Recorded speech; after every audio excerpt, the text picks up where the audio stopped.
80% कम होई नथिबा भिन्नक्षम व्यक्ति मानक लागि उभय मधुबाबू पेंशन योजना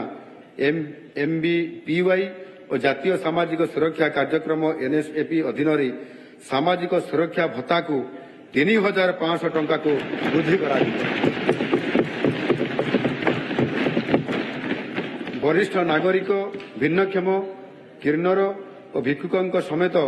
दुर्बल गोष्ठी मानक आवासिक सहायतार गुणवत्ता उन्नति आने जिला सदर महकुमार समन्वित भित्तिभूमि कम्प्लेक्स प्रतिष्ठा और वृद्धाश्रम रक्षणाबेक्षण 100 कोटी टंका कटकल प्रस्ताव रही एतद्व्यतीत भिन्नक्षम कल्याण 302 कोटी टंका व्ययबराद कर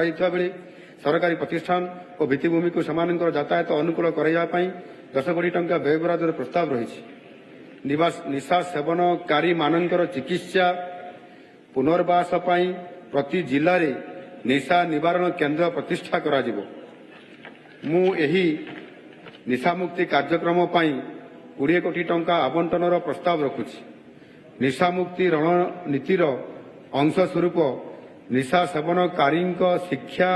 चिकित्सा पुनर्वास और सामाजिक अंतर्भुक्तिकरण प्रति दृष्टि दियाजिबो। निशा द्रव्यर संपूर्ण निराकरण हासिल करिथिबा